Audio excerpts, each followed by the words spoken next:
Hello and congratulations on getting access to this video course on how to optimize your videos before making your YouTube videos live.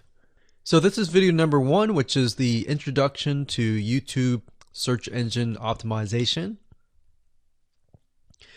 So I want to first start out by saying the goal is to focus on doing the right amount of keyword research and video file automation before actually uploading any of it to YouTube. So essentially this is all about what most people forget about doing before making their YouTube video live. Because if you think about it, most people think about, okay, what do I do after I upload this video? They don't really think about what they have to do before making it live. So this is not about what you can do afterwards, as that is a totally different focus, but rather before. So besides simple optimization, you really need to know that YouTube ranks the videos that people watch the longest. Meaning, let's say for example that we have a 10-minute video. YouTube looks at that video. They look, yes, at the likes, dislikes, and comments, but they also look at, okay, do people actually watch most of this video?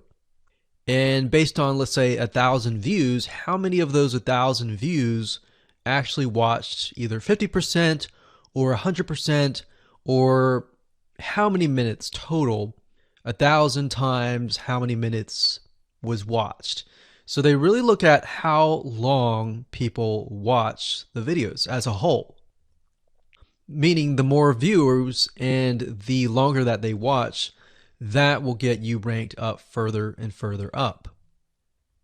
So instead of focusing on, spammy tactics, tons of backlinks, and all of that, our goal here is to really focus on the user experience. So what I want to do now is give you a quick overview of what's inside this video course. This is, of course, video number 1. Video number 2 is going to be about competitive research, or in other words, researching your competitors to kind of get a better idea of why YouTube is ranking those videos. Video number 3, we'll talk about highly searched keyword terms and how you can find those for your product or service or whatever you're trying to promote. Video number 4, we'll talk about your title and your description. Video number 5, we'll talk about video file optimization. So we're going to optimize the actual file because each file has essentially information in it. And of course, video number 6, we'll talk about why your thumbnail is important and how to make it professional and good looking. And video number 7, we'll talk about video length and why that matters. We talked briefly about it just now, but I'm going to dive in deeper in that video. And of course, last but not least, I'm going to give you a secret tip on how to outrank your competitors in video number 8. So before we get started, I want to talk about what you need to have in hand. You're definitely going to need your product or service and an idea of the niche that you're targeting. You also need to have a video that is ready to be uploaded. And with that said, let's move on to video number 2. Hello and welcome back. This is video number 2. So let's talk about competitive research. You see, the best way to understand how you can rank better is to know what is already ranking in your niche or your market. So what we want to do here is we want to analyze the videos that are on the top. And I want you to specifically look at what titles, what descriptions are they using, and what thumbnails are they using that are eye-catching. And what is the user experience like when you click through those videos? So let's go ahead and do some competitive research. So for the sake of making sure that we find YouTube videos that actually relate to promoting a product, what I want to do now is just to pick a product out of the blue and let's take a look at YouTube. So one product that I've been using for a while now, which has been really, really awesome, is called the Instant Pot. It's basically a pressure cooker that cooks food at a really fast rate. So what we're going to do is we're going to hop on over to youtube.com and we're going to type in Instant Pot and see what we get. So I'm not going to click enter just yet because I'm interested in getting an idea of what kind of potential keywords that we could rank on, or what potential videos that we can create. And we'll talk more about this in the next video. But for now, let's just do some basic keyword brainstorming and then, of course, do some competitive research. So Instant Pot, we got Instant Pot recipes, we got Instant Pot ribs, Instant Pot roast. So let's just click here and see what we get. Now we can see how to use Instant Pot has 316,000 views right here. Instant Pot chicken, top 6 easiest things to cook in your Instant Pot. Perfect for beginners. All right. So let's just take a look at the top 3. So let's go ahead and open those up. And let's analyze them. So the first one is this one here. And let's pause the video. We'll skip the ad. All right.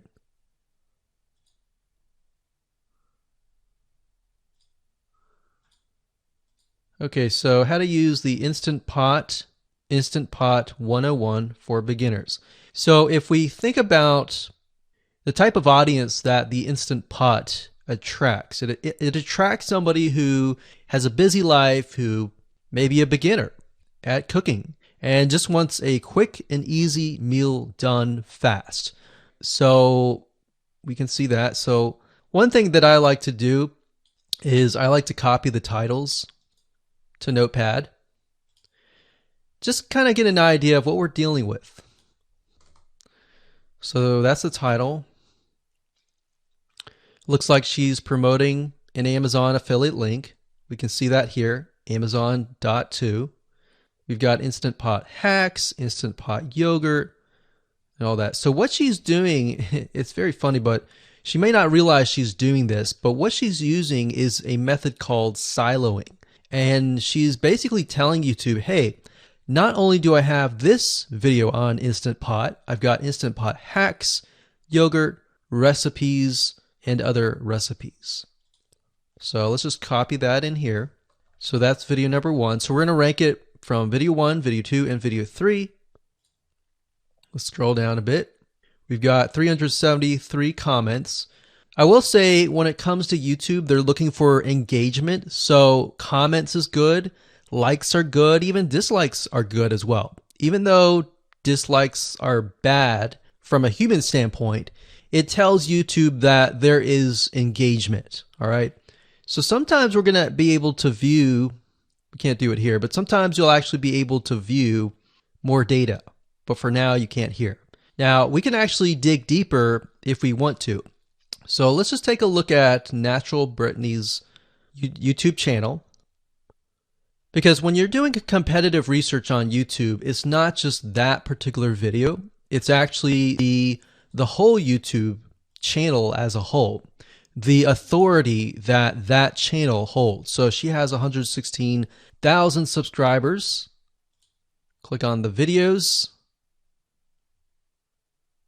She has a good amount of videos that talk about anything, looks like from cooking, from budgeting, from grocery, a lot of very similar videos. So let's scroll down. And now let's go ahead and take a look at the second highest ranking video. So if we go back over to here, and this is the Instant Pot chicken, cook with me, meal planning, meal prepping, Sunday setup. So let's go here, take a look.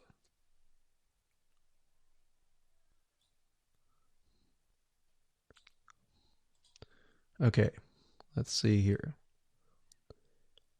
So it's a 20-minute video, all right? And it has 658 likes, 5,000 views. If we take a look at this video here, this has 320,000 views and 7,000 likes. Now, notice how it says 13 minutes here, and notice how it says 20 minutes here. We'll go back to this later on. All right, so we'll talk more about why a certain amount of time of your video is important, why the timing is important. And why is it that this lady has only 5,000 views, whereas the other lady has 300,000, and this lady is ranked right below that lady? All right, so why is that important, and why does that correlate to the time? So we'll talk more about that later on. But for now, let's just do competitive research. We're not trying to figure things out right now, and go from there. So if we take a look at the description, it says cook with me as I try a new recipe with Instant Pot. So the description contains the keyword. Sunday setup. Looks like she's got some Amazon links. And if we think about Instant Pot, who could it be targeting? All right, so this lady calls out people who are trying to prep on Sunday. So if we can get an idea of who it's targeting mothers, it's targeting people who are busy, who maybe only have time on Sundays to set things up. And chicken is a common thing, so maybe she's getting a lot of clicks. We don't know exactly, but we know that the headline and the description work together and getting clicks. All right, back over here, this is the third one. So let's take a look at this one. So this one is 8 minutes, but it has a lot more views than those other two videos. But it's shorter. It's shorter, but it has longer amount of views, and it's third. It's got 11,000 likes and 633 dislikes. If we scroll down, we can see that it has more comments than the first one. So why is it that the first one is number one and this one is the third one and it has more views and more comments? Well, we don't know exactly why, but I have a hunch as to why that is, which we'll talk more about ranking and what Google and YouTube is looking for later down the road. So that's that. Let's just copy that title. And I'm going to go ahead and pause this video and we'll copy and paste that information to the notepad. Okay, so I went ahead and copy and paste the information. So this is video 1, this is video 2, and this is video 3 down below. So let me make this bigger. So we have this information. So as we're kind of analyzing the competitor, we want to save this for later, but can you kind of see a similarity here? So this is calling out the target audience. This is calling out the people who are busy, essentially. And top 6 ways, top X ways, top certain number ways is always a good title. So perfect for beginners. So if you can imagine, we already see that this title has beginners. This one's calling out perfect for beginners. And this one essentially is calling out people who are busy. So it's a target audience. So that's key. So having this in hand gives you a better idea on what potential titles and descriptions that you can have. Now, you can do some deeper dive competitive research using specific tools. And one specific tool is called Social Blade. So that's socialblade.com, as you can see here. And I like to use this to kind of get a better idea of the YouTube channel as a whole. Because what you're trying to figure out is, did this person rank because their channel as a whole has a lot of traffic? Or did this person rank simply because of the titles and the description? So there's many factors that come involved, but let's take a look at Naturally Brittany. So let's go ahead and copy this. And you basically want to come here and type in the username of the YouTube channel. So we'll go ahead and click this here. Okay, so we can see here that this is Naturally Brittany, 116,000 subscribers. She's got 19 million video views. So that kind of gives us an idea of how easy it is to break through. Is it easy? Is it going to take a little bit work or what? So let's just go ahead and open her up, and let's do the same thing with the other videos. So this one is marriage and motherhood. We got that here. So she has 7 million video views. So it's about half of what we saw earlier. And this one is called Six Sisters Stuff. And this one has about 9 million video views.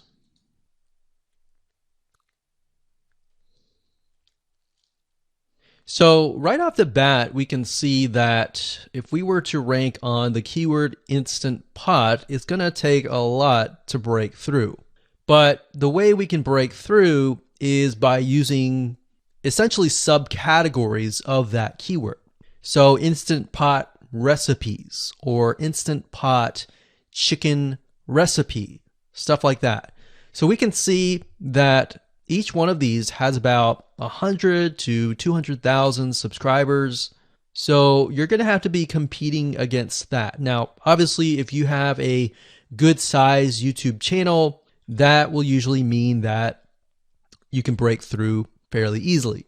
But if you're just starting out, then breaking through on that keyword is going to be a little bit more difficult. So the next question is, what keywords should you use? And we'll discuss that in the next video.